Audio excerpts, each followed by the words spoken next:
नमस्कार दोस्तों, कैसे हैं आप लोग। 13 सितंबर 2022 के डेली न्यूज एनालिसिस और एडिटोरियल एनालिसिस में आपका स्वागत है। डेली न्यूज में कौन कौन सी न्यूज है, तो ज्ञानवापी मुद्दे से रिलेटेड एक आर्टिकल है।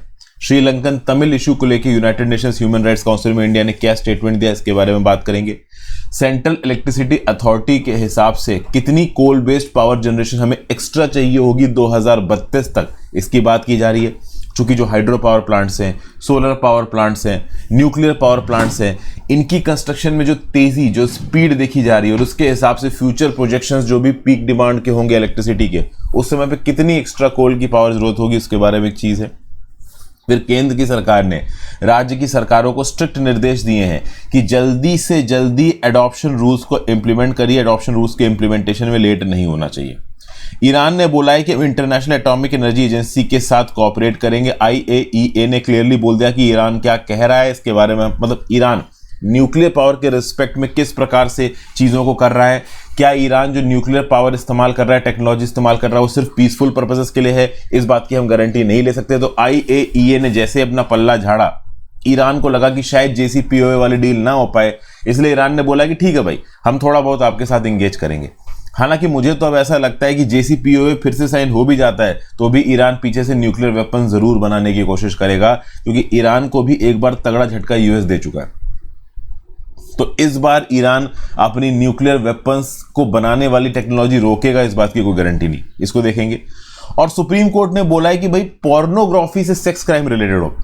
आपको पता है कि ऑनलाइन इंटरनेट पे बहुत सारी पॉर्न वेबसाइट्स अवेलेबल है। अभी उन पॉर्न वेबसाइट्स को देख के लोग ज्यादा चाइल्ड सेक्सुअल अब्यूज या फिर रेप जैसी चीजों में इन्वॉल्व होते हो। इस कंटेक्स्ट में सुप्रीम कोर्ट में पिटीशन फाइल हुई है। सुप्रीम कोर्ट ने क्या व्यू पॉइंट दिए, हो सकता है इस न्यूज को मैं यहां ना कवर कर पाऊं, एक अलग आर्टिकल में जरूर कवर करूंगा। फिर भैया आज के एडिटोरियल्स में क्या क्या है। भारत जोड़ो, ये जो पर्टिकुलर आप कह लो एक मूवमेंट चलाया गया है, कन्याकुमारी से कश्मीर तक पैदल यात्रा की जा रही है लगभग 150 दिनों की।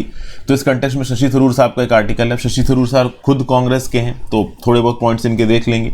इंटरनेशनल लॉ का इस्तेमाल इंडिया प्रॉपर तरीके से नहीं कर रहा है, इसको लेके एक आर्टिकल, इसको देखेंगे। G20 power game, basically India का जो डिप्लोमेटिक कैलेंडर है वो बहुत बिजी रहने वाला है।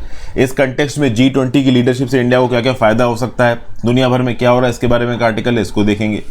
फिर मारा लागो मतलब डोनाल्ड ट्रंप का जो रेजिडेंस है, डोनाल्ड ट्रंप के रेजिडेंस पे अगस्त में एक FBI की रेड पड़ी और बहुत सारे सीक्रेट डॉक्यूमेंट्स पाए गए। ऐसा बताया जाता है कि डोनाल्ड ट्रंप जब प्रेसिडेंट थे तो वो सीक्रेट डॉक्यूमेंट्स व्हाइट हाउस से निकाल के इन्होंने अपने प्राइवेट रेजिडेंस में ट्रांसफर किए।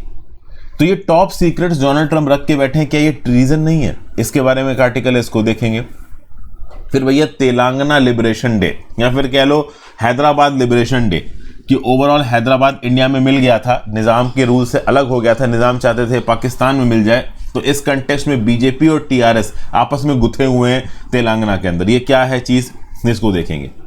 फिर ये जो F-16 फाइटर जेट्स को अपग्रेड करने के लिए $450 मिलियन US पाकिस्तान को दे रहा है, इससे इंडिया नाराज है, इसके बारे में बात करेंगे। और श्रीलंका पाकिस्तान में एशिया कप का फाइनल हुआ, इसमें श्रीलंका जीत गया, तो इससे कहीं ना कहीं श्रीलंका और पाकिस्तान जो कि दोनों ही डोमेस्टिकली थोड़ा स्ट्रगल कर रहे हैं, मतलब अपनी डोमेस्टिक स्फीयर में। श्रीलंका में आपको पता ही है कि इकोनॉमिक क्राइसिस है, पाकिस्तान में फ्लड्स आए हुए हैं, तो इस कंटेक्स्ट में ये गेम ने उनको थोड़ा बहुत रियायत दी है, थोड़ा बहुत चीयर करने के लिए कुछ दिया है। तो इस चीज़ तो मतलब एडिटोरियल्स ऑलमोस्ट बहुत से हम डिस्कस करने वाले हैं। वर्ड ऑफ द डे है प्लेंटिफ।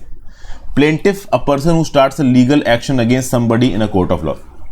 कोर्ट ऑफ लॉ में कोई एक इंसान केस दायर करके किसी दूसरे के अगेंस्ट एक आप कह लो लीगल केस शुरू करे, उसको आप बोलते हो प्लेंटिफ।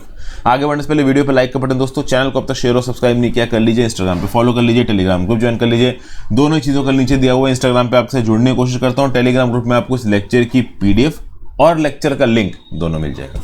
चलिए पहली न्यूज, GS पेपर 2 जुडिशरी और religious issues, Hindu women suit in Gyanvapi case maintainable, says court. देखिए 12 सितंबर को वाराणसी की डिस्ट्रिक्ट कोर्ट ने अंजुमन इंतजामिया मस्जिद कमेटी के द्वारा फाइल की गई एक पिटीशन को डिसमिस कर दिया। हुआ यह है, देखिए बहुत सारी पिटीशंस यहां पे ज्ञानवापी मस्जिद के केस में फाइल की गई हैं। ज्ञानवापी मस्जिद काशी विश्वनाथ टेम्पल के बिल्कुल बगल में, वो पूरा मुद्दा क्या है इसके बारे में पहले वीडियो बना चुका हूं। आप ज्ञानवापी मेरे नाम के साथ यूट्यूब पे सर्च मारिए, आपको सारा मुद्दा समझ में आ जाएगा। विनीत सर ने भी वीडियो बना रखी है और भी यूट्यूब पे बतेरे चैनल्स ने वीडियो बनाई है, तो आप कहीं से भी देख के इस मुद्दे का बैकग्राउंड समझ सकते हैं। अब इस मुद्दे में हुआ क्या था कि 5 हिंदू वुमेन ने समझ, ध्यान सुनिएगा, 5 हिंदू वुमेन ने यहां पे एक पिटीशन फाइल की। इन हिंदू वुमेन का यह बोलना था कि ज्ञानवापी मस्जिद के अंदर जो हिंदी डीटीज हैं, हमें पूरे साल इनकी पूजा करने की परमिशन दी जाए। 1993 तक ओवरऑल इस मस्जिद के अंदर डेली के बेसिस पे आके पूजा हुआ करती थी। इस मस्जिद के अंदर मां श्रृंगार गौरी, लॉर्ड गणेश, ओवरऑल बहुत सी जो डीटीज हैं इनकी पूजा होती थी 1993 तक। उसके बाद क्या हुआ कि उत्तर प्रदेश की सरकार ने बोला कि भाई डेली के बेसिस पे नहीं हो पाएगी, ये एक्चुअली में एक मस्जिद है, तो साल में कोई एक दिन आप फिक्स कर लीजिए, तो साल के एक दिन में आप मस्जिद के अंदर जाके हिंदू देवी देवताओं की पूजा कर सकते हो। यहां बताया गया कि पहले इस मस्जिद की जगह पे एक टेंपल हुआ करता था, उस टेंपल को तोड़ के यहां पे मस्जिद बना दिया गया, लेकिन अभी भी वहां पे कुछ ना कुछ रेमिनेंट्स हिंदू देवी देवताओं के हैं। इसीलिए आप देखो तो साल में एक बार इस मस्जिद के अंदर जाके हिंदू देवी देवताओं की भी पूजा करती हैं वुमेन। अब वुमेन यहां पे पहुंच गई है कोर्ट के सामने, वाराणसी डिस्ट्रिक्ट कोर्ट के सामने, बोल रही है कि भाई साल में एक दिन नहीं साहब, जज साहब हमें हर दिन पूजा करने की यहां पे परमिशन दी जाए। तो समझिएगा यहां पे बात उस केस की हो रही है, जो सिविल सूट यहां पे इन वुमेन ने फाइल किया है पूजा करने के लिए। यहां पे मस्जिद के टेक ओवर की बात नहीं हो रही है। तो पूजा करने वाले फैक्ट के अगेंस्ट अंजुमन इंतजामिया मस्जिद कमेटी ने क्या बोला कि नहीं भाई ये मस्जिद है, प्लेसेस ऑफ वर्शिप एक्ट 1991 के अंदर आप यहां पे आके पूजा नहीं कर सकते। तो जो डिस्ट्रिक्ट जज थे AK विश्वेश, इनका क्या बोलना है, विश्वेश साहब का ये बोलना है कि भाई प्लेसेस ऑफ वर्शिप एक्ट 1991 की बात कर लो, आप वाप एक्ट 1995 की बात कर लो, आप UP Shri Kashi Vishwanath temple act 1983 की बात कर लो, कहीं से भी इस सूट को बाहर नहीं किया जा सकता। सूट मतलब ये जो 5 वुमेन ने केस दायर किया कि हमें पूजा करनी दी जाए, ये 5 वुमेन, मतलब विश्वेश्वरैया जी बोल रहे हैं कि ये 5 वुमेन ये नहीं बोल रही हैं कि मस्जिद का कंट्रोल आप हमको दे दीजिए, ये बोल रही हैं कि हमें पूजा करने दीजिए। तो पूजा करने दीजिए वाली जो पिटीशन है इसके ऊपर मिलॉर्ड होगा, बहस होगी। मतलब अंजुमन इंतजामिया मस्जिद कमेटी का ये जो बोलना है कि इस सूट को आप रिजेक्ट कर दो, प्लेसेस ऑफ वर्शिप एक्ट 1991 के नाम पे, ये नहीं हो सकता। ध्यान दीजिएगा, अभी भी कोर्ट ने पूजा करने की परमिशन नहीं दी है। At the same point of time अभी भी कोर्ट ने अंजुमन इंतजामिया मस्जिद कमेटी के इस पर्टिकुलर फैक्ट को भी नहीं माना है कि 1991 के अंदर सूट बार है, इसको हटा दो। मतलब अब मिलॉर्ड ऑफिशियल तरीके से होगा, इस बात के ऊपर बहस होगी कि क्या वुमेन को अलाउ किया जा सकता है हर दिन इस मंदिर के अंदर जाके हिंदू देवी देवताओं की पूजा करने के लिए। तो अब ये बहस यहां पे होने वाली है, ठीक है ना। तो आप न्यूज में पढ़ रहे होंगे चीजों को, न्यूज में पढ़ के कंफ्यूज मत होइएगा। प्लेसेस ऑफ वर्शिप एक्ट 1991 के अंदर साफ साफ लिखा हुआ है कि 1947 15 अगस्त को जिस रिलीजियस स्ट्रक्चर का जो बेसिक कैरेक्टर है वही रहेगा। तो मस्जिद है मस्जिद रहेगा, गुरुद्वारा है गुरुद्वारा रहेगा, आपका चर्च है तो चर्च रहेगा, टेंपल है तो टेंपल रहेगा। ये जो पर्टिकुलर सूट है यहां पे इस मस्जिद के अंदर पूजा करने की परमिशन मांगी जा रही है, मस्जिद को कंट्रोल या टेक ओवर करने की परमिशन नहीं मानी जा रही है। तो इस कंटेस्ट के आधार पर वाराणसी की कोर्ट ने क्या बोला कि भाई प्लेसेस ऑफ वर्शिप एक्ट 1991 इस सूट को बार नहीं करता। Overall rule 11 of the code of civil procedure के अंदर ये सूट मेंटेनेबल है। मेंटेनेबल मतलब अब इस सूट के ऊपर बहस होगा, मिलॉर्ड होगा, ये पता करने की कोशिश की जाएगी हर पक्ष के सबमिशंस के बिहाफ पे कि हाँ भाई यहां पे हिंदू देवी देवताओं की पूजा हो सकती है या नहीं हो सकती है। ओके, सीधे सीधे इस सूट को रिजेक्ट नहीं किया गया। तो प्लेसेस ऑफ वर्शिप एक्ट 1991 इस चीज को बार नहीं करता इस पर्टिकुलर डिस्ट्रिक्ट कोर्ट के हिसाब से कि एक मस्जिद के अंदर दूसरे धर्म के लोग जाके पूजा कर सकते हैं या नहीं कर सकते। तो ये ओवरऑल यहां पे बोला गया है, ठीक है ना। लेट्स सी अब आगे जब बहस होगी तब क्या होगा। यहां पे सुप्रीम कोर्ट के अयोध्या जजमेंट को भी कोर्ट किया गया। वाराणसी की कोर्ट ने क्या बोला कि मान लो पहले आज की जगह पे कोई मस्जिद है, अब उससे पहले वहां पे कोई टेंपल था, टेंपल तोड़ दिया, वहां पे टेंपल में जो भगवान की मूर्ति थी उसको तोड़ दी, अगर पूरा हटा भी दिया, उसका निस्तो नाबूद उसका वजूद हटा दिया गया, तो भी वहां पे भगवान का वास है। ये बोल देना कि उस पर्टिकुलर जगह का कोई हिंदू कैरेक्टर बचा ही नहीं या कोई जैन कैरेक्टर बचा ही नहीं, ये आप नहीं बोल सकते। ये भी यहां पे क्लियर कट बोला है किसने, वाराणसी की कोर्ट ने। रही बात यहां पे एक और क्वेश्चन के ऊपर बात की, immunity of mosque from state acquisition in Islamic countries. देखिए क्या एक मॉस्क को, देखिए क्या एक टेंपल को या मॉस्क को या किसी भी रिलीजियस प्लेस को स्टेट गवर्नमेंट अपने कंट्रोल में ले सकता है? तो टेक्निकली आप देखो तो केरला के बहुत से टेंपल्स, तमिलनाडु के बहुत से टेंपल्स जहां बहुत जनरस ग्रांट आती थी उनको सरकार ने अपने कंट्रोल में लिया। तो सवाल ये उठता है कि क्या मॉस्क को, क्या मस्जिदों को सरकार के कंट्रोल में लिया जा सकता है। तो देखिए, अगर आप इस्लामिक कंट्रीज में जाओगे तो वहां पे state acquisition of mosque immunity, मतलब पाकिस्तान वगैरह के अंदर मॉस्क अलग तरीके से ऑपरेट करेंगे, गवर्नमेंट इंटरवीन नहीं करेगी। वहीं पर टर्की में चले जाओ तो टर्की में गवर्नमेंट के हाथ में सब कुछ है। इंडिया के अंदर साफ साफ लिखा हुआ है कि जो हर धर्म के साथ होगा वही आप कह लो मस्जिदों के साथ भी होगा, मतलब मस्जिद, गुरुद्वारा, साइनागॉग, टेम्पल, सबको इक्वल ट्रीटमेंट दिया जाएगा। तो मतलब पब्लिक इंटरेस्ट के आधार पर अगर सरकार चाहे तो मस्जिद हो, चाहे टेम्पल हो, चाहे चर्च हो, उसके ओवरऑल आप कह लो एडमिनिस्ट्रेशन को अपने कंट्रोल में ले सकते हैं। हाँ, बेसिक कैरेक्टर नहीं बदला जाएगा। मंदिर है तो वहां पे पूजा ही होगी, मस्जिद है तो वहां पे लोग जाके अपनी भगवान की पूजा करेंगे जैसे भी करते हैं। हाँ, ये है कि एडमिनिस्ट्रेशन सरकार के हाथ में आ सकता है। सरकार डिसाइड करेगी कि कौन वहां पे प्रीस्ट होगा, किस तरीके से पूजा होगी, वहां पे जो चंदा आ रहा है उस चंदे को किस प्रकार से इस्तेमाल किया जाएगा।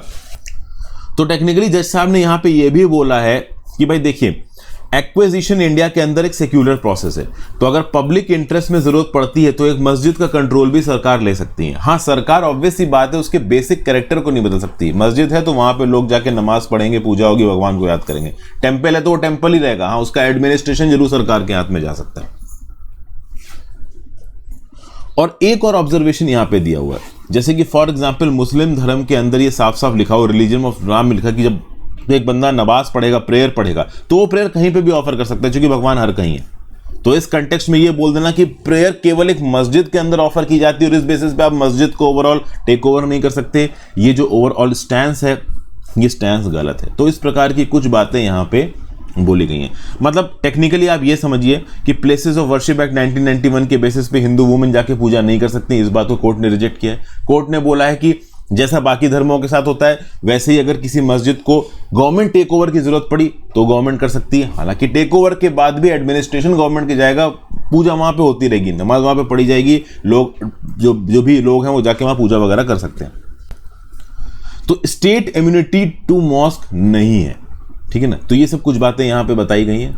अभी ओवरऑल ज्ञानवापी मस्जिद के अंदर हिंदूज जाके पूजा कर सकते हैं या नहीं कर सकते हैं, इसके ऊपर अभी भी जुडिशियल प्रोसीडिंग चलेगी, इसके ऊपर फाइनल डिसीजन नहीं आया। फिर क्या है, अभी रिसेंटली 51वां सेशन हो रहा है, 51st सेशन हो रहा है United Nations human rights council का जेनेवा, स्विट्जरलैंड में। अब वहां पे इंडिया ने ओवरऑल श्रीलंका को लेकर आप कह सकते हो एक प्रकार का निगेटिव स्टेटमेंट दे दिया। इंडिया ने क्या बोला कि we always believed in the responsibility of states for promotion and protection of human rights and constructive international dialogue and cooperation guided by the UN Charter। तो मतलब इंडिया ये बोल रहा है कि हम इस चीज के अंदर भरोसा करते हैं, लेकिन श्रीलंका की सरकार की बात की जाए तो श्रीलंका की सरकार एक मेजरेबल प्रोग्रेस में लैग दिखा रही। देखिए, Indian delegation notes with concern the lack of measurable progress by government of Sri Lanka on their commitments of a political solution to the ethnic issue through full implementation of the 13th amendment of the constitution। मतलब कि 13वें संशोधन of the Sri Lankan constitution को proper तरीके से श्रीलंका ने implement नहीं किया। Provincial councils को ताकत नहीं ट्रांसफर की गई, प्रोविंशियल काउंसिल्स में समय समय पे इलेक्शन नहीं करवाए गए। मतलब कि श्रीलंका का पॉलिटिकल सॉल्यूशन प्रॉपर तरीके से नहीं हुआ। श्रीलंका की माइनॉरिटी तमिल कम्युनिटीज को अभी भी दबाया जा रहा है। इस प्रकार के कुछ इनडायरेक्ट से स्टेटमेंट यहां पे इंडिया ने श्रीलंका के अगेंस्ट दिए हैं। देखा जाए तो जल्दी इंडिया श्रीलंका के अगेंस्ट ओपन में आप कह लो एडवर्स कमेंट्स देता नहीं है, बट यहां पे ओवरऑल देता हुआ नजर आ रहा है। मे भी हो सकता है कि जो चाइना का स्पाई शिप हुआ है इसने इस प्रकार के स्टेटमेंट्स देने के लिए इंडिया को मजबूर किया हो। इंडिया का यह बोलना है कि जो 9 प्रोविंशियल काउंसिल्स थी श्रीलंका के अंदर, इनका टेन्योर 3 साल पहले खत्म हो गया, उसके बाद से डिफंक्ट है, इनको फिर से शुरू करने के लिए कुछ भी नहीं किया जा रहा है। फिर आगे ये बताया जा रहा है कि पहले भी श्रीलंका के ऊपर यूएन रेजोल्यूशंस आ चुके हैं। 2009 से लेकर इंडिया ने अब तक 3 बार यूएन रेजोल्यूशंस के फेवर में वोट किया है श्रीलंका के अगेंस्ट, 2 बार श्रीलंका के सपोर्ट में वो किया है वोट, और 2 बार एब्सटेन किया। 2014-2021 में इंडिया ने वोट ही नहीं किया। बेसिकली इंडिया ये कह रहा है कि एक पॉलिटिकल सेटलमेंट की जरूरत है श्रीलंका के अंदर तमिल मुद्दे को लेकर, ताकि जस्टिस, पीस, इक्वलिटी और डिग्निटी श्रीलंका के तमिल्स को मिल पाए।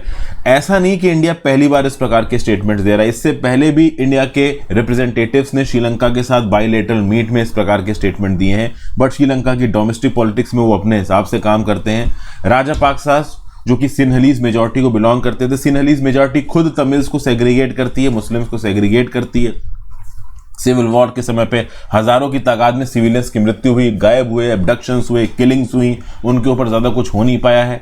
श्रीलंका की ह्यूमन राइट्स डिफेंडर्स अभी भी परसिस्टिंग मिलिटराइजेशन की बात करते हैं तमिल मेजॉरिटी नॉर्थ और ईस्ट के प्रोविंसेस में।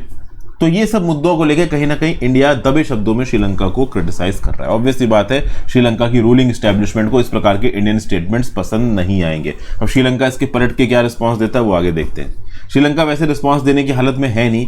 $4 बिलियन का क्रूशियल असिस्टेंस इस पर्टिकुलर ईयर में इंडिया श्रीलंका को दे चुका है।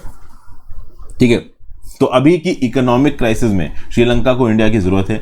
इस समय पे श्रीलंका को सबसे ज्यादा पैसा देने वाली 3 कंट्रीज चाइना, जापान और इंडिया ओवरऑल ये भी बोल चुका है कि जो डेप्ट लेडन आप कह लो स्ट्रैटेजी होती है, डेप्ट लेडन स्ट्रैटेजी जो कि श्रीलंका ने चाइना से उधार ले लेके इंप्लीमेंट की है, वो कहीं ना कहीं श्रीलंका को गर्त में लेके जाएगी। कुछ इस प्रकार की भी पॉइंट ऑफ व्यू इंडिया यहाँ पे दे रहा है। फिर अगली न्यूज है कि केंद्र की सरकार की ministry of women and child development में रिटर्न में राज्य की सरकारों से बोला है कि तुरंत जो नए एडॉप्शन रूल्स आए इनको इंप्लीमेंट करो। कौन से नए एडॉप्शन रूल्स की यहां पे बात हो रही है? तो juvenile justice care and protection of children amendment bill 2021 में साइन हुआ था, जिसको अभी रिसेंटली 1 सितंबर को लागू किया गया। इन रूल कानूनों में यह बोला गया है कि भाई कोर्ट के पास ताकत नहीं रहेगी, अब डिस्ट्रिक्ट मजिस्ट्रेट और एडिशनल डिस्ट्रिक्ट मजिस्ट्रेट। तो section 61 of the juvenile justice act 2015 जिसको 2021 में अमेंडमेंट के थ्रू अमेंड किया गया, इसमें अब यह लिखा हुआ है कि कोर्ट की बजाय जो डिस्ट्रिक्ट मजिस्ट्रेट हैं और जो एडिशनल डिस्ट्रिक्ट मजिस्ट्रेट हैं वो अडॉप्शन ऑर्डर्स इशू कर सकते हैं। और ministry of women and child development में सीधे सीधे राज्य की सरकारों को लिखा है कि तुरंत इन एडॉप्शन रूल्स को 1 सितंबर से इंप्लीमेंट करो। अभी टेंशन ये है कि ऑलरेडी जहां पे जजमेंट कोर्ट दे चुकी है वहां पे क्या होगा, और कुछ केसेस ऐसे हैं जहां पे कई महीनों से कोर्ट के अंदर मिलॉर्ड हो चुका है। ओवरऑल किसके पास बच्चे का अडॉप्शन होना चाहिए, ओवरऑल बच्चे का अडॉप्शन इसको देना है नहीं देना, इसके ऊपर कोर्ट लंबे समय तक इंक्वायरी कर चुकी है, अब बस डिसीजन सुनाना बाकी था। तो अब कोर्ट डिसीजन सुनाएंगे या डिस्ट्रिक्ट मजिस्ट्रेट सुनाएंगे? तो ऑब्वियस सी बात है डिस्ट्रिक्ट मजिस्ट्रेट डिसीजन सुनाएंगे। तो पिछले 3-4 महीने में जो कुछ भी हुआ है बर्बाद हो गया। लोगों ने जो लॉयर्स को पैसा दिया अपने आप को रिप्रेजेंट करने के लिए वो बर्बाद हो गया। तो इन सब चीजों के बीच में काफी कंफ्यूजन है, लेकिन केंद्र की सरकार क्लियर है कि भाई एडॉप्शन ऑर्डर्स इशू करेंगे डिस्ट्रिक्ट मजिस्ट्रेट, इस बात को तुरंत ग्राउंड लेवल पे इंप्लीमेंट करिए। एक और प्रॉब्लम है, अभी के समय पे जब बच्चे का अडॉप्शन हो रहा है वो 18 साल से कम है। एक समय ऐसा आएगा जब बच्चा 18 साल का हो जाएगा। 18 साल का जब बच्चा हो जाएगा तो उसके पास हो सकता है कि जिसने भी उसको अडॉप्ट किया हो उसकी कुछ प्रॉपर्टी वगैरह आ जाए। तो सुपर सेशन ऑफ प्रॉपर्टी में क्या होता है कि बहुत से डिस्प्यूट्स उठाते हैं। जैसे मान लो कि कोई एक इंडिविजुअल है एक्स, उसने एक बच्चे को 10 साल की उम्र पर अडॉप्ट किया। अब वो जो एक्स है वो बहुत अमीर है, उसके पास पैसा बहुत है। अब जब ये बच्चा जिसको उसने अडॉप्ट किया ये 18 साल का होगा तो ये बच्चा एक्स की प्रॉपर्टी में थोड़ा हकदार होगा, लेकिन हो सकता है एक्स का कोई दूसरा रिश्तेदार एक्स की प्रॉपर्टी के ऊपर क्लेम कर रहा हो। अब मान लो एक्स की मृत्यु हो गई तो जो उसका अडॉप्टेड बच्चा है वो भी प्रॉपर्टी मांगेगा, जो उसका रिश्तेदार है वो भी प्रॉपर्टी मांगेगा। तो ऐसे केसेस में अगर अडॉप्शन ऑर्डर कोर्ट ने पास किया है तो अडॉप्टेड बच्चे के लिए प्रॉपर्टी के ऊपर क्लेम करना थोड़ा आसान हो जाएगा, थोड़ा जस्टिफिएबल हो जाएगा, थोड़ा कंक्रीट हो जाएगा। अगर डिस्ट्रिक्ट मजिस्ट्रेट उसका अडॉप्शन ऑर्डर पास करेगा तो एग्जीक्यूटिव के अडॉप्शन ऑर्डर को ओवरऑल कोर्ट से कंपेयर नहीं किया जा सकता। कोर्ट के जो डिस्ट्रिक्ट जजेस होते हैं उनका ओहदा डिस्ट्रिक्ट मजिस्ट्रेट के ऊपर होता है। तो ये सब कुछ लीगल लूप होल्स यहां पे निकल के आ रहे हैं, लेकिन केंद्र की सरकार बिल्कुल फिक्स है। केंद्र की सरकार ने बोला है कि देखिए शुरुआत में हो सकता है कि आपको लग रहा हो कि ये रूल्स थोड़ा डिले करेंगे, लेकिन लॉन्ग टर्म में यूज बहुत यूजफुल है। तो लेट्स सी इसमें आगे क्या निकल के आ रहा है। फिर अगला, सेंट्रल इलेक्ट्रिसिटी अथॉरिटी ने यह बोला है कि 2032 तक भारत को हो सकता है 28 gigawatt coal based power generation capacity की और जरूरत हो। सेंट्रल इलेक्ट्रिसिटी अथॉरिटी की एक रिपोर्ट निकली है। इस रिपोर्ट में यह बोला गया है कि अभी लगभग 25 गीगावाट के thermal power projects under protection है, अंडर कंस्ट्रक्शन है। इन 25 गीगावाट थर्मल पावर प्रोजेक्ट्स के अलावा समझिए अभी 25 गीगावाट के थर्मल पावर प्लांट्स बन रहे हैं, इनके अलावा 28 गीगावाट के coal fired power generation power plants हमको और चाहिए 2032 तक अपनी पीक डिमांड को फुलफिल करने के लिए। तो besides this 25 gigawatt under construction power plant 17 gigawatt से 28 गीगावाट तक के कोल पावर प्लांट्स नए 2031-32 तक इंडिया को चाहिए होंगे हमारी पीक इलेक्ट्रिसिटी डिमांड को पूरा करने के लिए। ये ड्राफ्ट नेशनल इलेक्ट्रिसिटी प्लान में सेंट्रल इलेक्ट्रिसिटी अथॉरिटी बोल रही है। तब सवाल उठता है कि ये ड्राफ्ट ये जो नेशनल इलेक्ट्रिसिटी प्लान है ये बेसिकली क्या होता है, तो समझिए इलेक्ट्रिसिटी एक्ट 2003 के हिसाब से सेंट्रल इलेक्ट्रिसिटी अथॉरिटी को हर 5 साल में एक बार नेशनल इलेक्ट्रिसिटी प्लान बनाना है। और जब national electricity plan central electricity authority बनाएगी तो जितने भी स्टेक होल्डर्स हैं उनसे सजेशंस मांगेगी, लाइसेंसीज से, जो कंपनी पावर प्रोड्यूस कर रही है, जो कंपनी पावर डिस्ट्रीब्यूट कर रही है, जो कंज्यूमर्स हैं बड़े बड़े, उन सब से इनपुट्स मांगे जाते हैं। तो अभी जो national electricity plan draft publish किया है उसमें साफ साफ सेंट्रल इलेक्ट्रिसिटी अथॉरिटी ने लिखा है कि 2031-32 तक हमको ब्रांड न्यू नए अभी जो 25 गीगावाट बन रहे हैं उसके अलावा और 28 गीगावाट तक के थर्मल पावर प्लांट्स की जरूरत पड़ सकती है ओवरऑल पीक पावर डिमांड को फुलफिल करने के लिए। और इस रिस्पेक्ट में इस ड्राफ्ट नेशनल इलेक्ट्रिसिटी प्लान के ऊपर कमेंट्स भी मांगे गए हैं 5 दिसंबर 2022 तक अलग अलग स्टेक होल्डर्स के द्वारा। एज एन आम नागरिक आप भी अपना कमेंट दे सकते हैं।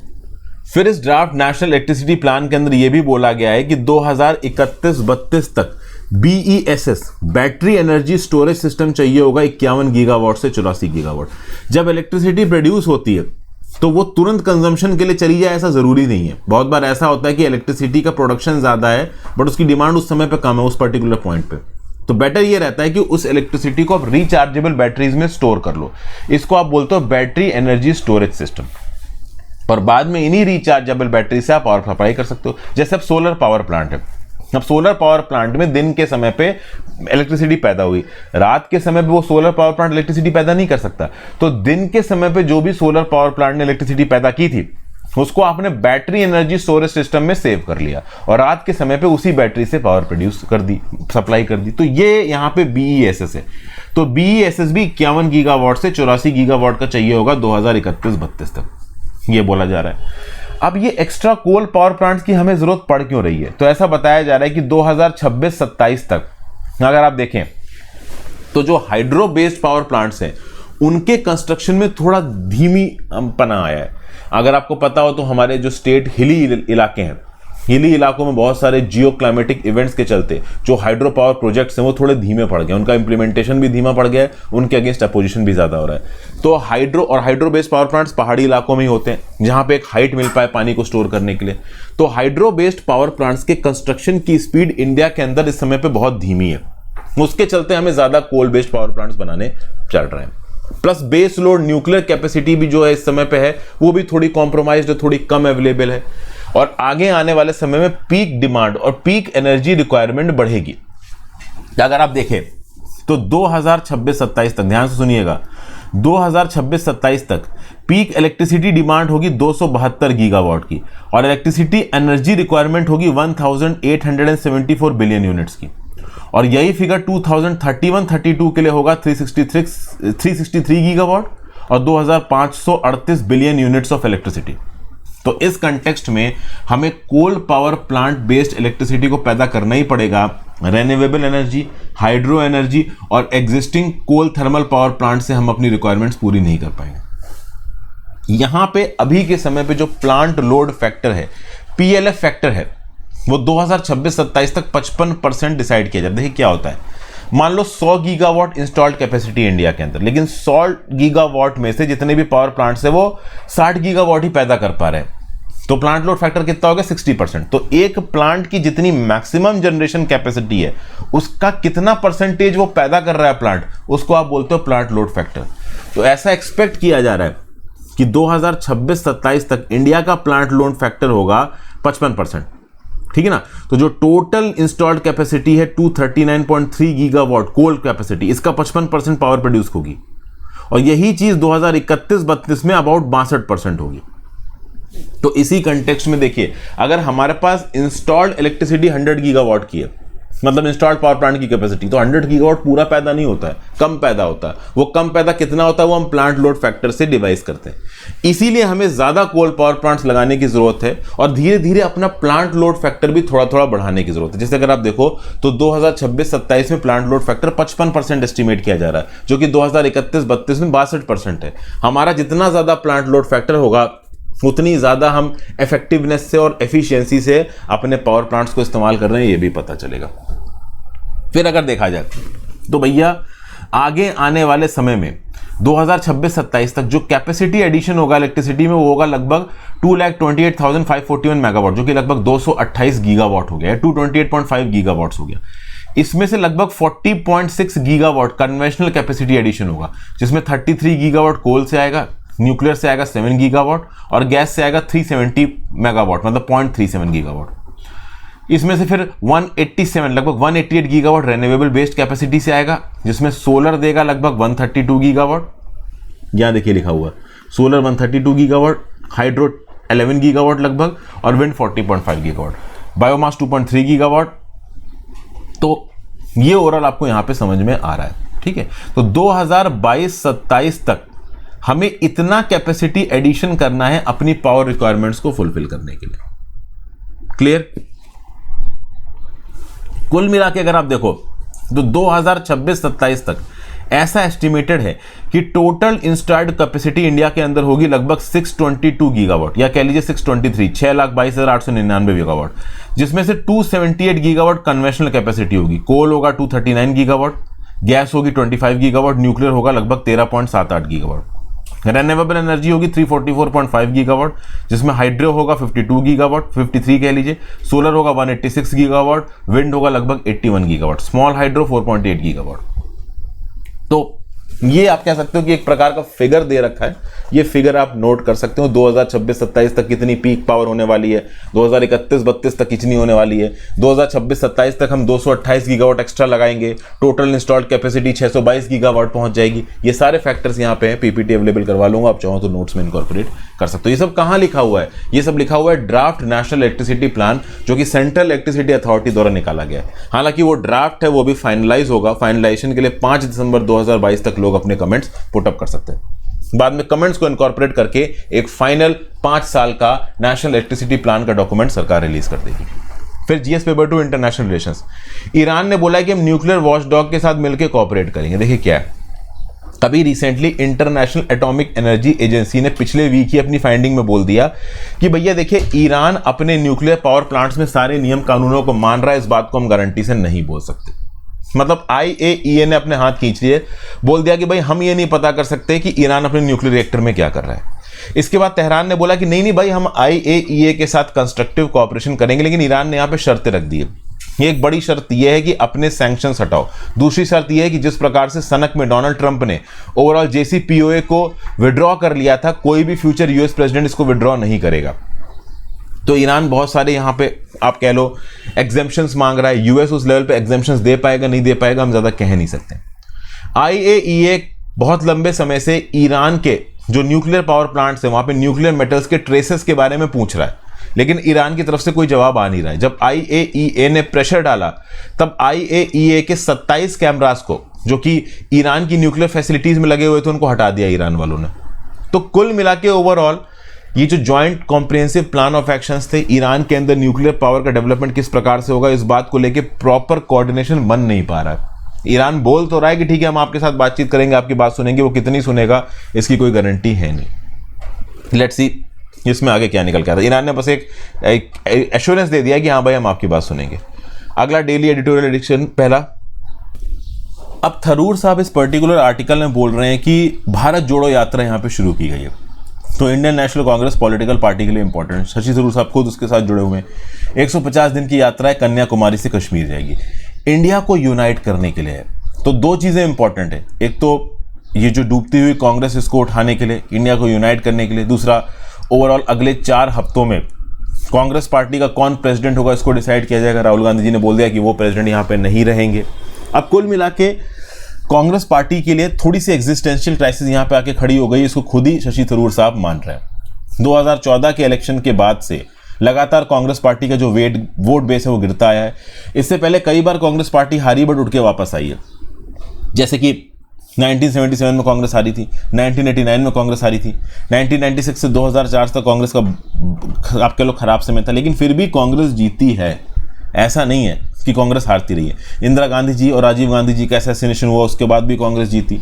लेकिन अब यहाँ पे ये देखने को मिल रहा है 2014 के बाद से कांग्रेस का जो वोट बेस है, जो ओवरऑल पॉलिटिकल प्रोस्पेक्ट है, वो लगातार गिरता जा रहा है। कांग्रेस पार्टी एग्जिस्टेंशियल स्ट्रगल में, लेकिन फिर भी इस एग्जिस्टेंशियल स्ट्रगल से लड़ रही है कांग्रेस पार्टी और बाकी अपोजिशन पार्टीज के साथ इंगेज कर रही है। जैसे कि जब कन्याकुमारी में शुरू हुई है भारत जोड़ो यात्रा, तो जो ओवरऑल फ्लैग था वो द्रविड़ मुनेत्र कज़ागम के लीडर स्टालिन के द्वारा हैंडओवर किया गया राहुल गांधी को।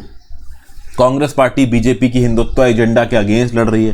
तो आप कह लो कि यहाँ पे पॉलिटिकल स्टेटमेंट्स भी आ गए। भारत जोड़ो यात्रा बहुत इंपॉर्टेंट हो जाती है दोस्तों। यहाँ पे ये इंपॉर्टेंट इसलिए नहीं है कि आपसे किसी वन लाइनर प्रीलिम्स में या फिर कह लीजिए मेंस में इस प्रकार का सवाल पूछा जाएगा, लेकिन ये डिस्कशंस में सवाल पूछे जाते हैं। यूपीएससी के इंटरव्यू पैनल में डेफिनेटली इससे रिलेटेड क्वेश्चन बन सकता है, क्योंकि बहुत ही आइडियोलॉजिकल और इंटेलेक्चुअल फैक्टर। अब भारत जोड़ो यात्रा किसी बीजेपी के सपोर्टर से पूछोगे आप भारत जोड़ो यात्रा, तो क्या बोलेगा, अरे यार ये तो बकवास है, ये क्या है, अब कुछ नहीं मिल रहा है तो चल के चीजें प्रूव कर रहे हैं। गांधी जी समझ रहे हैं अपने आप को कि हाँ भाई सत्याग्रह करेंगे, डांडी मार्च करेंगे और सब उनके साथ हो जाएंगे। ये कोई आप कह लो अपोजिशन का बंदा बोलेगा। कांग्रेस वाला बोलेगा कि हम पूरे देश को यूनाइट कर रहे हैं, हम पूरे देश को इस हिंदुत्व की पॉलिटिक्स के अगेंस्ट साथ कंसोलिडेट कर रहे हैं। तो अलग अलग पॉलिटिकल स्पेक्ट्रम और आइडियोलॉजी के लोग इस पर्टिकुलर इवेंट को अलग अलग तरीके से देखेंगे। आप भी अपने कुछ न्यूट्रल व्यू पॉइंट्स इसके रिस्पेक्ट में बना लीजिए। मैं यहाँ पे व्यू पॉइंट इसलिए नहीं दूंगा क्योंकि ज़्यादातर लोग जो देख रहे हैं वो या तो बीजेपी के सपोर्टर हैं या कांग्रेस के सपोर्टर हैं। तो कोई भी व्यू पॉइंट दो, किसी ना किसी के अगेंस्ट ही जाता है वो। तो इसलिए आप अपनी स्वेच्छा से इस प्रकार के आर्टिकल्स को समझिए और अपनी समझ के हिसाब से कहीं अगर आपसे सवाल पूछा जाए या किसी डिस्कशन में आपसे डिस्कस करने को बोला जाए तो जवाब दीजिएगा। किसी भी डिस्कशन में जब आपने आपको इन्वॉल्व किया करो ना, कोशिश किया करो कि कुछ न्यूट्रल स्टेटमेंट्स दो, क्योंकि अगर आप बायस्ड स्टेटमेंट दोगे तो डेफिनेटली एक पक्ष के नजर आओगे। वो राइट हो सकता है, लेफ्ट हो सकता है, बीजेपी हो सकता है, कांग्रेस हो सकता है, वो डिपेंड करता है। फिर second, India has lost its way in the use of international law. देखिए जो ऑथर है यहाँ पे प्रभाष रंजन साहब, ये क्या बोल रहे हैं, ये बोल रहे हैं कि इंटरनेशनल एरेना में अगर आप इंटरनेशनल लॉ के प्रोविजंस को कोट करते हो तो वो बड़ा इफेक्टिव होता है। इंटरनेशनल डीलिंग्स में जो वेस्टर्न कंट्रीज है वो इंटरनेशनल लॉ को बहुत हद तक कोट करती हैं, इनको यूज करती हैं, बट भारतीय स्कॉलर्स इसको यूज नहीं करते। इंडिया का जो ट्रिस्ट है वो इंटरनेशनल लॉ के साथ वो इतना इवॉल्व नहीं है। नो डाउट जो इंटरनेशनल लॉ बनाया गया वेस्टर्न कंट्रीज के द्वारा बनाया गया वो यूरोसेंट्रिक है, लेकिन यूरोसेंट्रिक होने के बाद भी इंडिया ने उस इंटरनेशनल लॉ को अपोज नहीं किया टाइम ऑफ इंडिपेंडेंस के समय पे। इनफैक्ट इंटरनेशनल लॉ को कुछ हद तक इंडिया के साथ सिंक्रोनाइज करने के लिए हमने बनाया article 51 of the Indian constitution. नीचे कमेंट बॉक्स में बताओ article 51 of the Indian constitution में क्या लिखा हुआ। जब जवाहरलाल नेहरू जी के अंदर हमारा संविधान बना, हमारे संविधान ने साफ साफ बोल दिया कि भाई देखिए इंटरनेशनल लॉ को हम इम्बाइब जरूर करेंगे, लेकिन हम अपनी सोवरेनिटी के हिसाब से काम करेंगे। ओवरऑल किसी के एक्सेसिव इंटरफेरेंस को हम बर्दाश्त नहीं करेंगे और किसी खेमे में हम इन्वॉल्व नहीं होंगे। फिर अफ्रीकन नेशन कॉन्फ्रेंस हुई पहली बांदुंग में 1955 में, कॉलोनियलिज्म को खत्म करने की बातचीत हुई, लेकिन कॉलोनियलिज्म के खत्म होने के बाद भी जो इंटरनेशनल लॉ था वो डेमोक्रेसी की आप कह लो परिभाषाओं को लाने की कोशिश कर रहा था, बट कहीं ना कहीं उसमें यूरोसेंट्रिक जो उस समय की वेस्टर्न कंट्रीज थी डोमिनेंट, उनके हिसाब से नियम कानून थे। फ्रांस की बात कर लो, इंग्लैंड की बात कर लो, यूएस की बात कर लो, बट फिर भी इंडिया ने उसको माना है। इंडिया ने यूएन चार्टर को माना है। इंटरनेशनल डिस्प्यूट्स में इंटरनेशनल लॉ की यूजेज को इंडिया ने सपोर्ट किया है। ह्यूमन राइट्स हो, ट्रेड हो, इन्वेस्टमेंट हो, एनवायरमेंट हो, ओशन हो, स्पेस हो, इन सब स्फीयर में जो इंटरनेशनल लॉ है उसको इंडिया ने सिंक्रोनाइज करने की कोशिश की, इम्बाइब करने की कोशिश की, उसके अगेंस्ट ज्यादा नहीं बोला है। इनफैक्ट इंडिया ने कुछ लिमिटेड मीन्स के थ्रू इंटरनेशनल लॉ को एवॉल्व करने की भी कोशिश की है। जैसे फॉर एग्जांपल इंडिया ने कोशिश की लाने की comprehensive convention on international terrorism, CCIT को इंडिया लाने की कोशिश कर रहा है, अब तक ला नहीं पाया। इंटरनेशनल सोलर अलायंस को हम लेके आ पाए, ये हमारा एक सक्सेसफुल इंटरवेंशन था मोदी जी ने। और जो उस समय के फ्रांस के राष्ट्रपति थे, कौन थे बताओ, उन्होंने दिसंबर 2015 में इंटरनेशनल सोलर अलायंस लॉन्च किया। तो कुछ अगर आप देखो तो लिमिटेड इंटरवेंशन हमने इंटरनेशनल लॉ में की है, लेकिन इसके बावजूद भी अगर आप ओवरऑल कंट्रीब्यूशन देखोगे इंडियंस का इंटरनेशनल लॉ में तो वो बहुत मार्जिनल है, बहुत कम है। हम इंटरनेशनल लॉ को अपने नेशनल इंटरेस्ट पूरा करने के लिए इस्तेमाल नहीं करते।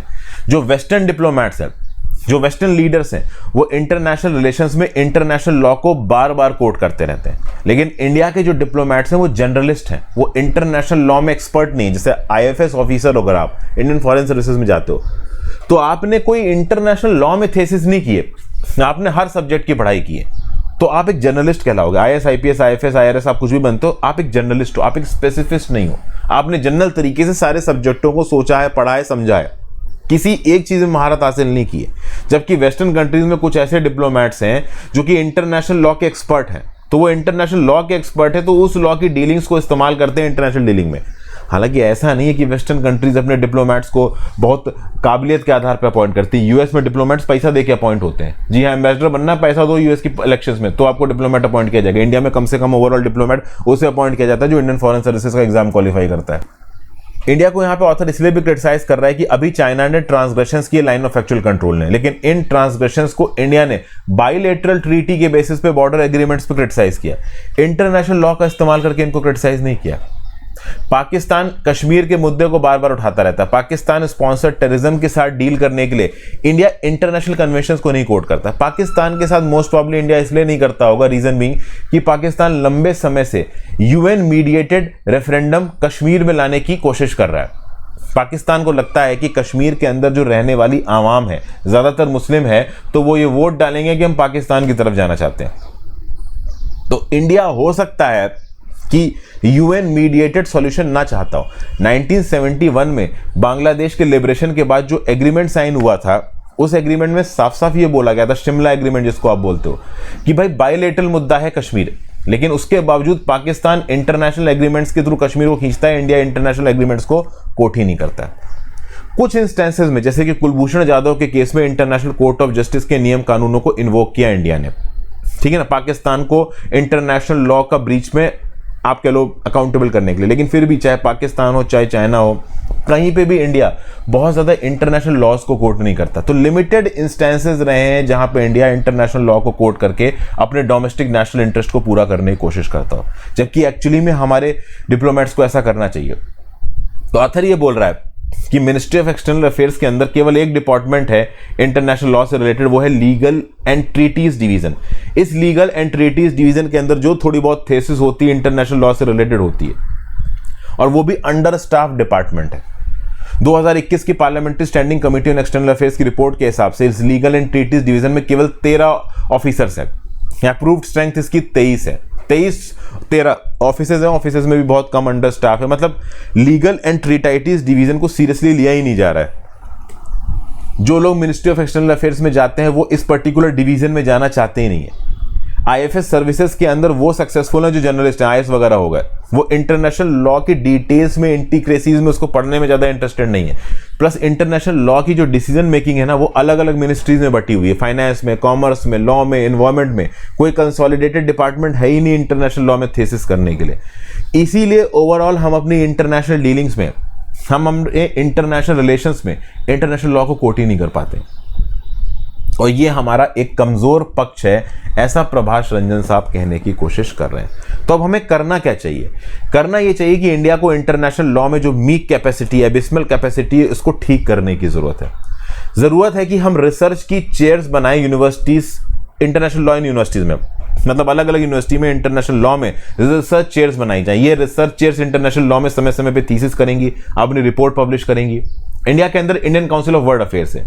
Indian Council of World Affairs international relations को स्टडी करता है, लेकिन इंटरनेशनल लॉ को स्टडी नहीं करता है। वहीं पे अगर आप चाइना में चले जाओ तो चाइना की यूनिवर्सिटी में इंटरनेशनल लॉ को लेके भाई जबरदस्त पैसा इन्वेस्ट किया गया है। इंडिया से ज्यादा चाइनीज गवर्नमेंट ने इंटरनेशनल लॉ को समझा है और इस इंटरनेशनल लॉ को मोल्ड करके अपने फेवर में लाने की कोशिश की है। अगर आप Indian society of international law की बात करो, 1959 में इसको बनाया गया था। इसका काम था इंटरनेशनल लॉ में centre of excellence for research बनने का, लेकिन इंटरनेशनल लॉ में ज्यादा अच्छी रिसर्च ला नहीं पाया Indian society for international research. वहीं पे अगर आप चाइना के अंदर चले जाओ तो चाइना का जो जनरल है of international law, Chinese general of international law, ये दुनिया भर का वन ऑफ द मोस्ट कह लो पोटेंट जनरल माना जाता है इंटरनेशनल लॉ के अंदर। और इंडिया का जो Indian general of international law है, ये टॉप इंटरनेशनल जनरल्स में कहीं पे भी नजर नहीं आता, जबकि 60 साल पुराना है। और चाइना का जनरल ऑफ इंटरनेशनल लॉ केवल 20 साल पुराना है, लेकिन ये दुनिया का one of the best international law का जनरल समझा जाता है। तो चाइना ने इंटरनेशनल लॉ में प्रोफेसर्स को बनाया है, इंडिया इस चीज में पीछे रह गया है। इंडिया में एकेडमिशियंस है ही नहीं इंटरनेशनल रिलेशंस और सोशल साइंसेस को स्टडी करने वाले। इंटरनेशनल लॉ को हमने एक फील्ड उतना माना ही नहीं है कि हम उस लेवल पे उस पर थीसिस कर पाए। कहीं ना कहीं हम उसको इग्नोर करते हुए आ रहे हैं और ये हमारे अगेंस्ट जा रहा है। अगले आर्टिकल पे आ जाते हैं, great G20 power, great responsibility. Rajesh Mehta साहब इंटरनेशनल अफेयर्स के एक्सपर्ट हैं, मोहित आनंद साहब ने इस आर्टिकल को लिखा है। देखिए क्या है, इस समय पे इंडिया का डिप्लोमेटिक कैलेंडर बहुत बिजी चल रहा है। 5 से 6 सितंबर को नई दिल्ली में मीटिंग हुई, सीनियर ऑफिसर्स मीटिंग क्वाड की, जिसमें इंडिया, ऑस्ट्रेलिया, जापान और यूएस के रिप्रेजेंटेटिव्स थे। 8 सितंबर को एक्सटर्नल अफेयर्स मिनिस्टर जयशंकर साहब और डिफेंस मिनिस्टर राजनाथ सिंह साहब जापान के काउंटर पार्ट से मिले। 2+2 foreign and defence minister meeting Tokyo में, डिफेंस मैन्युफैक्चरिंग, इमर्जिंग टेक्नोलॉजीज के ऊपर बातचीत हुई। मोदी जी 15 से 16 सितंबर उज्बेकिस्तान समरकंद में जाएंगे। Council of heads of state, Shanghai cooperation organisation की वहां पे मीटिंग होने वाली है, ठीक है ना। वहां पे व्लादिमीर पुतिन से भी मुलाकात हो सकती है, शी जिनपिंग से भी मुलाकात हो सकती है। अभी के लिए शी जिनपिंग वाली जो बायलेटरल मीट है बहुत इंपॉर्टेंट हो जाती है, क्योंकि Gogra hot springs patrolling point 15 पे डिसएंगेजमेंट जारी है। ऐसा लग रहा है कि 1-2 हफ्ते में डिसएंगेजमेंट यहां पे पूरा हो जाएगा। सितंबर 2023 तक आते आते, मतलब अभी अगर आप देखो तो अगले साल में जो एससीओ की प्रेसिडेंसी है वो इंडिया के पास आएगी। समरकंद समिट के बाद India will be the rotating president of SCO, और ओवरऑल सितंबर 2023 तक एससीओ का प्रेसिडेंट इंडिया रहेगा। और G20 का भी रहने वाला है। 17th G20 head of state and government summit Bali में होने वाली है, इंडोनेशिया में, ठीक है ना। G20 की जो प्रेसिडेंसी इंडिया एज्यूम करेगा 1 दिसंबर 2022 को, और 30 नवंबर 2023 तक वो रहेगी। बहुत सारी मिनिस्ट्रियल मीटिंग, वर्किंग ग्रुप्स की मीटिंग वगैरह यहाँ पे होंगी। तो एक प्रकार से आप देखो तो यहाँ पे ऑथर रिवीजन सा करा रहे हैं कि इंडिया के यहाँ पे कौन कौन से डिप्लोमेटिक एंगेजमेंट होने वाले हैं। अब इंडिया G20 का प्रेसिडेंट बन रहा है, इस बात पे काफी फोकस किया जा रहा है, और थोड़ा बहुत देखिए सही भी है। रीजन ये है कि G20 के जो मेंबर्स हैं, दुनिया की 80% जीडीपी ये फॉर्म करते हैं, दुनिया का 75% इंटरनेशनल ट्रेड ये फॉर्म करते हैं, दुनिया की 60% वर्ल्ड आबादी यहाँ पे आती है। तो आप कह सकते हो कि अभी तक का सबसे हाई प्रोफाइल इवेंट जो कि इंडिया ने होस्ट किया है वो G20 का होने वाला है। तो इंडिया का पोटेंशियल डिप्लोमेटिक फोरसाइट बहुत हद तक इस बात को डिसाइड करेगा कि ओवरऑल G20 का मीनिंगफुल आउटकम निकलता है कि नहीं निकलता है। असर्टिव चाइना के राइज होने के बाद दुनिया पैंडेमिक से अफेक्टेड है, यूक्रेन कॉन्फ्लिक्ट है। इस समय पे India stagflation, terrorism, climate change के साथ किस प्रकार से डील करेगा, इस बात पर डिपेंड करेगा कि इंडिया कैसे G20 की प्रेसिडेंटशिप के समय पे चीजों को मैनेज करता है। अभी के लिए इंडोनेशिया प्रेसिडेंट है। इंडोनेशिया ने 3 पिलर्स पे फोकस किया है, ग्लोबल हेल्थ आर्किटेक्चर पे, दूसरा सस्टेनेबल एनर्जी ट्रांजिशन पे, तीसरा डिजिटल ट्रांसफॉर्मेशन के ऊपर। इन 3 को लेके इंडोनेशिया ने अपनी लीडरशिप को लीड किया। ऐसा ही कुछ टेम्पलेट यहां पे इंडिया को भी असर्ट करना पड़ेगा पूरी दुनिया के सामने। इंडिया अपना टेम्पलेट क्या रखेगा, इसको आगे आने वाले समय में हम देखेंगे। इस समय पे दुनिया बहुत हद तक बटी हुई। देखिए G20 के कंट्रीज को भी एक साथ लेके आ पाना, उनको कन्विंस कर पाना, एक जगह पे बैठ के बात करो, वो बहुत मुश्किल है, क्योंकि आपको गुट बनते नजर आ रहे हैं। एक तरफ चाइना रशिया का गुट बन रहा है, दूसरी तरफ वेस्टर्न कंट्रीज का गुट बन रहा है। अब इंडिया कौन से गुट में है ये क्लियर है नहीं। इंडिया बोलता है कि हम भैया अपना अलग है, हम न्यूट्रल है। तो G20 किस हद तक इंटरनेशनल एजेंडा को सेटअप कर पाएगा ये अपने आप में बड़ी बात है। नाटो अलग नाराज बैठा है, चाइना रशिया अलग नाराज बैठे हैं, एससीओ की अलग खिचड़ी बन रही है, क्वाड की अलग खिचड़ी बन रही है। तो लेट्स सी G20 के एजेंडा में बहुत कुछ क्या कर पाते हैं, क्या डोमेस्टिक और रीजनल प्रायोरिटीज रहेंगे। मोस्ट प्रोबेबली इकोनॉमिक रिकवरी के बारे में बात करेंगे, India trade and investment, unemployment, diagnostic therapeutics जो वैक्सीन है, कोविड-19 के पेटेंट वेवर, हालांकि इसकी बहुत बात WTO में हो चुकी है, G20 में कितनी एक्स्ट्रा होगी इस बात पे डाउट है। तो ये सब बातें हैं। तो इंडिया के लिए यही बोला जा रहा है कि बाकी G20 मेंबर्स के साथ इंगेज करके सप्लाई चेन रेजिलियंस मैकेनिज्म को बढ़ाना, ग्रीन और डिजिटल ट्रांसफॉर्मेशंस पे फोकस करना, टेररिज्म को कम करना, ठीक है ना। ये सब बातें ओवरऑल यहाँ पे इंडिया G20 की लीडरशिप के अंदर कर सकता है, ऐसा बोला जा रहा है, ठीक है। अब इसमें बस यही है, ज़्यादा कुछ है नहीं इस आर्टिकल में, इसके बारे में हमने पहले भी बात की है। देखिए मैं आपको बता दूं, नो डाउट इंडिया G20 का प्रेसिडेंट बनने वाला है, बट इसका मतलब ये नहीं है कि सब कुछ इंडिया के हिसाब से चलेगा। अलग अलग कंट्रीज को एक सेंट्रलाइज प्लेटफॉर्म पे बैठ के उनको एक पर्टिकुलर टॉपिक के ऊपर बातचीत करवा पाना इंटरनेशनल स्फीयर में, ये अपने आप में बहुत बड़ी बात होती है। फिर भाई अगला आर्टिकल है top secrets at Mar a Lago. Sridhar Krishnaswamy साहब ने आर्टिकल लिखा है, फॉर्मर सीनियर जर्नलिस्ट, वॉशिंगटन में रहते हैं 14 साल से, नॉर्थ अमेरिका और यूनाइटेड नेशंस को कवर करते हैं। इनका ये बोलना है कि यूएस प्रेसिडेंट ऑफिस में बहुत ऐसी गलतियां हुई हैं, बहुत ऐसे गलत काम हुए जिसने यूएस प्रेसिडेंट ऑफिस की इमेज को गिरा के रखा है। फॉर एग्जाम्पल अगर आप बात करो तो national democratic national committee headquarters Washington, DC, जून 1972, उस समय पे कुछ ऐसा हुआ कि 18 मिनट की टेप्ड एविडेंस को प्रेसिडेंट रिचर्ड निक्सन के तत्काल के समय पे, मतलब कार्यकाल के समय पे डिलीट कर दिया गया। इसके लिए प्रेसिडेंट रिचर्ड निक्सन को अगस्त 1974 में रिजाइन करना पड़ा। कुछ ऐसा ही इस समय पे डोनाल्ड ट्रंप के साथ होता नजर आ रहा है। डोनाल्ड ट्रंप जब प्रेसिडेंट थे व्हाइट हाउस में रहते थे। अब इनका जो फ्लोरिडा का घर था मारा-लागो, ऐसा बताया गया कि व्हाइट हाउस से बहुत सारे सीक्रेट डॉक्यूमेंट्स को मारा-लागो में ट्रांसफर किया गया। किसके कहने पे? ऑब्वियस सी बात है, डोनाल्ड ट्रंप के कहने पे। एक डिपार्टमेंट है यूएस के अंदर, national archives and record administration. अगर यूएस के व्हाइट हाउस से कोई डॉक्यूमेंट निकलेगा तो वो जाएगा national archives and record administration में स्टोर होने के लिए। बट नारा ना जाके ये डॉक्यूमेंट्स पहुंचे हैं कहां पे? मारा-लागो में। 15 व्हाइट हाउस के रिकॉर्ड्स 15 बॉक्सेस में मिले हैं मारा-लागो में। नारा ने बोला कि ये व्हाइट हाउस के अंदर होने चाहिए या नारा में होने चाहिए, ये किसी के प्राइवेट रेजिडेंस पे नहीं हो सकते। तो डोनाल्ड ट्रंप के प्राइवेट रेजिडेंस पे क्या कर रहे थे? तब डोनाल्ड ट्रंप का ये बोलना है कि इसमें तो भाई लेटर है, जैसे कि किम जोंग उन से डोनाल्ड ट्रंप की क्या बातचीत हुई लेटर के थ्रू, वो है यहाँ पे। किसी और कंट्री के लीडर से क्या बातचीत हुई। लेकिन ओवरऑल नारा का बोलना है कि सिर्फ लेटर्स नहीं है, कुछ कॉन्फिडेंशियल डॉक्यूमेंट्स भी हैं। इसीलिए एफबीआई यहां पे इन्वॉल्व हुई। एफबीआई ने यहां पे रेड मारी डोनाल्ड ट्रंप के घर पे। 67 कॉन्फिडेंशियल डॉक्यूमेंट पाए गए, 92 secret document, 25 top secret document. तो इतने सीक्रेट डॉक्यूमेंट्स यहां पे मिल रहे हैं। डोनाल्ड ट्रंप के लॉयर्स यहां पे डोनाल्ड ट्रंप को डिफेंड करते हुए नजर आ रहे हैं। लेकिन अपने आप में प्रेसिडेंट ऑफिस के लिए इस प्रकार के डॉक्यूमेंट को पाना, देखिए डोनाल्ड ट्रंप क्या है इस समय पे 2 स्ट्रेटजीज पे चल रहे हैं। एक स्ट्रेटजी तो उनकी ये है कि उनकी जो कंजर्वेटिव माइंडसेट वाली अप्रोच थी वो बहुत अच्छी थी, कहीं ना कहीं उसका यूएस के अंदर डिमांड थी। जो बाइडेन भी उससे आज की डेट में लड़ रहे हैं। दूसरा ये है कि 2024 के जो प्रेसिडेंशियल इलेक्शन है उसमें हो सकता है डोनाल्ड ट्रंप फिर से खड़े हो जाएं। लेकिन ये जो 25 बॉक्सेस नए पाए गए हैं जिसमें बहुत सारे confidential documents, top secret documents Donald Trump के पास मिले हुए हैं, और ऐसा बताया जा रहा है कि कई बार डोनाल्ड ट्रंप इन सीक्रेट बॉक्सेस को लेके इंटरनेशनल यात्रा भी करते थे। तो हो सकता है कि डोनाल्ड ट्रंप ने कुछ इंपॉर्टेंट यूएस सीक्रेट्स को बाहर की कंट्रीज के साथ भी शेयर किया हो। डोनाल्ड ट्रंप के जो क्रिटिक्स हैं वो ये बोल रहे हैं कि डोनाल्ड ट्रंप को ट्रीजन के लिए जेल में डाला जा सकता है। तो as a bargaining chip Donald Trump ने कुछ स्टेट सीक्रेट्स को अपने पास रख लिया है, ताकि जब उनको ओवरऑल जेल में डालने की बात की जाएगी वो इन सीक्रेट डॉक्यूमेंट्स को दिखा के एज अ बार्गेनिंग चिप अपने आप को छुड़ा लेंगे। अटॉर्नी क्लाइंट प्रिविलेज पेपर, देखिए क्या है, डोनाल्ड ट्रंप क्लाइंट है, इनका जो लॉयर है, इन दोनों के बीच में जो इंटरिम बातचीत हुई है उस बातचीत के बिहाफ पे डोनाल्ड ट्रंप को लीगली प्रोसिक्यूट नहीं किया जा सकता। इस बेसिस पे डोनाल्ड ट्रंप के लॉयर्स कोर्ट में पहुंचे हुए हैं। लेकिन यहां पे बात नेशनल इंटरेस्ट की है। व्हाइट हाउस के सीक्रेट कॉन्फिडेंशियल डॉक्यूमेंट्स को किसी के पर्सनल घर पे रखना ये अपने आप में एक ट्रीजन है, अपने आप में गलत चीज है, जो कि डोनाल्ड ट्रंप यहां करते हुए पाए गए। तो इस प्रकार के इल्जाम सिर्फ डोनाल्ड ट्रंप पे नहीं, प्रेसिडेंट रिचर्ड निक्सन पे लगे थे, जॉर्ज W.H. बुश पे लगे थे 2000 में। तो ऑलरेडी ये जो प्रेसिडेंशियल ऑफिस में बैठे हुए जो प्रेसिडेंट से फॉर्मर, ये बहुत हद तक प्रेसिडेंट के ऑफिस की जो गरिमा है इसको नीचे डुबा चुके हैं। डोनाल्ड ट्रंप का ये बोलना कि भाई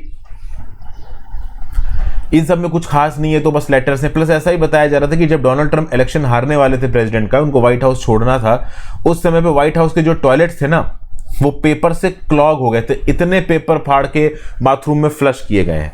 हालांकि बाद में डोनाल्ड ट्रंप ने बोला है कि ऐसा कुछ भी नहीं हुआ था। मतलब ओवरऑल अगर आप देखो तो डोनाल्ड ट्रंप की डीलिंग के ऊपर यहां पे क्वेश्चन उठाया जा रहा है। तो कुल मिला के डोनाल्ड ट्रंप अगली प्रेसिडेंसी में खड़े हो जाएंगे इस बात के चांसेस बहुत कम है। इनकी जो खुद की पॉलिटिकल पार्टी रिपब्लिकन पार्टी वो इनकी प्रेसिडेंटशिप के लिए इनको सपोर्ट करेगी, ये बहुत मुश्किल है। हालांकि डोनाल्ड ट्रंप ये बार बार बोलते रहते हैं कि 2024 में वो इलेक्शन लड़ने वाले हैं। ये जो पर्टिकुलर उनके मारा-लागुआ होम में जो कॉन्फिडेंशियल डॉक्यूमेंट्स मिले हैं ये डोनाल्ड ट्रंप की क्रेडिबिलिटी को बहुत ज्यादा नीचे गिराते हैं। फिर अगला आर्टिकल है बीजेपी टीआरएस जाउस्ट ओवर लिबरेशन। देखिए तेलंगाना के अंदर हैदराबाद लिबरेशन डे मनाया जा रहा है। हैदराबाद लिबरेशन डे 17 सितंबर को ऑफिशियली हैदराबाद निजाम के रूल से निकल के इंडियन यूनियन में मिल गया था। अब बीजेपी ने बोला हम 1 साल का लिबरेशन डे मनाएंगे।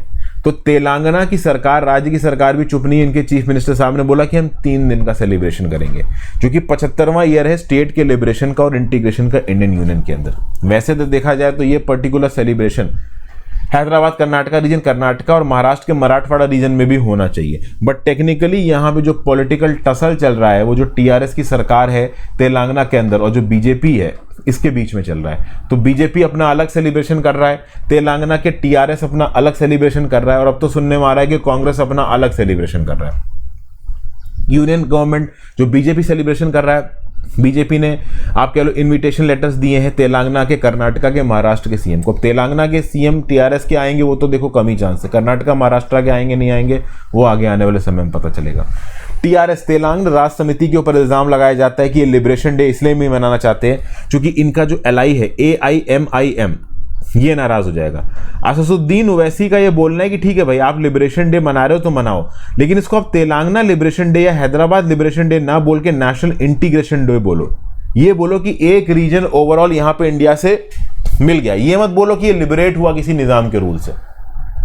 तो कुल मिला के लिबरेशन डे को लेके भयंकर पॉलिटिक्स जारी है तेलंगाना के अंदर। तेलंगाना की सरकार, बीजेपी और कांग्रेस अपने अपने तरीके से लोगों को अपने पास खींचने की कोशिश कर रहे हैं। फिर पाकिस्तान को जो $450 मिलियन की मदद मिल रही है यूएस की तरफ से, F-16 फाइटर फ्लीट, कोई नया फाइटर जेट तो यहाँ पे नहीं आ रहा है, बट जो एग्जिस्टिंग फ्लीट है उसको अपग्रेड किया जा रहा है, रिप्लेनिश किया जा रहा है, उसके क्रिटिकल एलिमेंट को फिर से बनाया जा रहा है, कुछ नई मिसाइल्स वगैरह दी जा रही हैं। और अपने आप में इंडिया के लिए टेंशन वाली चीज़ है, क्योंकि जब भी इंडिया के साथ कोई स्टैंड ऑफ होगा पाकिस्तान F-16 डिप्लॉय करेगा। याद करिए बालाकोट एयर स्ट्राइक्स फरवरी 2019 पाकिस्तान की तरफ से F-16 डिप्लॉय की गई थी। तो इंडिया के अगेंस्ट इन F-16 को यूज करेगा पाकिस्तान। 7 सितंबर को US defence security corporation agency ने जो $450 मिलियन के इंजन, इलेक्ट्रॉनिक वारफेयर और सॉफ्टवेयर हार्डवेयर बेचने की बात की है पाकिस्तानी F-16 को, ये कहां पे डिप्लॉय करेगा पाकिस्तान? अब तक पाकिस्तान ने इन चीजों को कहां डिप्लॉय किया? इंडिया के अगेंस्ट डिप्लॉय किया। तो एक तो यूएस अपना स्टैंस न्यूट्रलाइज कर रहा है, थोड़ा ईजन अप कर रहा है पाकिस्तान की तरफ, दूसरा इंडिया के इंटरेस्ट के अगेंस्ट काम कर रहा है। अभी तक भारत सरकार ने यूएस एम्बेसडर को समन नहीं किया है। 2016 में तो यूएस एम्बेसडर को समन कर लिया था। डोनाल्ड ट्रंप ने तो पाकिस्तान की वेपन सेल को रोक दिया था, ये बोल के कि ये पाकिस्तान तालिबान को लेके हमें उल्लू बना रहा है, लेकिन जो बाइडेन यहां पे फिर से वेपन सेल कर रहे हैं। तो डेफिनेटली जब पाकिस्तान की स्टेट पॉलिसी टेररिज्म के रही है इंडिया के अगेंस्ट, उस समय पे अगर यूएसए F-16 से रिलेटेड टेक्नोलॉजी और पैसे पाकिस्तान को दे रहा है, तो यूएस इंडियन इंटरेस्ट के अगेंस्ट काम कर रहा है। तो लॉन्ग टर्म में इंडिया और यूएस के जो स्ट्रेटेजिक इंटरेस्ट और पार्टनरशिप है वो डेफिनेटली इससे हर्ट होंगे। अब लेट्स सी इंडियन प्रोटेस्ट किस हद तक यूएस के अगेंस्ट इफेक्टिव होगा।